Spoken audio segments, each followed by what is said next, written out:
I still haven't finished my 2015 movie reviews, and there are a lot more to come, but as time waits for no man, I'm just going to keep moving forward.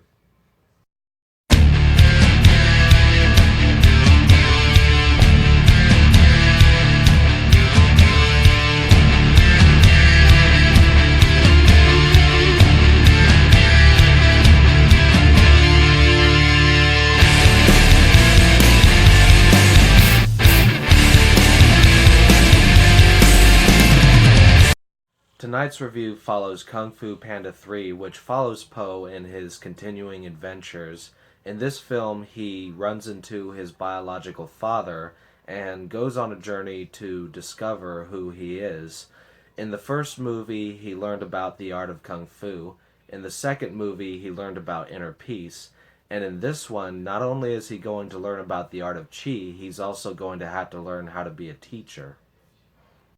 When the first Kung Fu Panda movie came out back in 2008, I believe it was, I wasn't exactly jumping at the opportunity to see it. I mean, some of DreamWorks' animated movies had been severely lacking with films like Over the Hedge and Shark Tale. Um, they produced a lot of forgettable movies before then, and the idea of like a kung fu comedy starring a panda voiced by Jack Black, even though I do like Jack Black, just sounded terrible. But when I was a senior in high school, I remember we were having this pizza party and we were going to vote on which movie we saw. The majority, I don't remember what the other option or options were, but the majority of the class voted that we watch Kung Fu Panda, which was to some unknown reason to me. And then we watched it, and I ended up loving it enough to seek out the DVD and buy it. And then, of course, I saw the second movie a couple of years ago and thought it was even better. And now I've gone to see the third movie in theaters. Naturally, as was the case with the first two Kung Fu Panda movies, this movie is still very funny.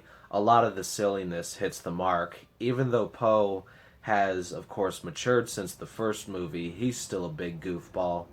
But as far as the humor goes, one nitpick that I have with the film is that towards the end, they had this moment that could have been very deep and very serious. I'm really not spoiling anything when I say it's a scene that involves the power of chi. I think that making it more serious would have worked well for the movie, but instead they decide to cram in a couple of these really dumb jokes that I don't think quite work, but I mean, still overall it's a pretty hilarious movie. This movie has a pretty cool villain going for it too. Not only is this guy a master of kung fu as well as a psychopath, but he's also a force of the supernatural. He's come to the earth from the spirit realm and has collected the chi of all these kung fu warriors so that he can grow more powerful. And of course, he's looking for Po so that he can gain the chi of the dragon warrior. And I mean, this makes for a very menacing character, but he also has some of the funniest moments and some of the funniest lines in this movie. And for his sense of humor, I found the character strangely likable as far as villains go. My only complaint with him, which is really a more minor nitpick than the last one I had, is that I don't think they gave this guy quite enough screen time. I think the movie could have used at least one or two more scenes with him. Of course, this leads to some pretty cool action sequences in the movie as well. Not only does the bad guy himself get into a couple of fights, but he uses the chi of the warriors that he's collected and sends them after the good guys as these zombies made out of jade. And for those of you who don't know, jade is a pretty hard substance. It's not exactly the easiest thing to punch through, so this leads to some pretty intense moments. To top it off, this is something that I don't normally mention in my reviews, even when I'm talking about a family picture, but I think Kung Fu Panda 3 has some genuinely valuable life lessons in it, which honestly I think apply to all age groups. I mentioned in my synopsis for this movie that Poe has to learn how to become a teacher, and this leads to some lessons about being able to improve upon oneself and become more than what you already are while at the same time staying true to who you are.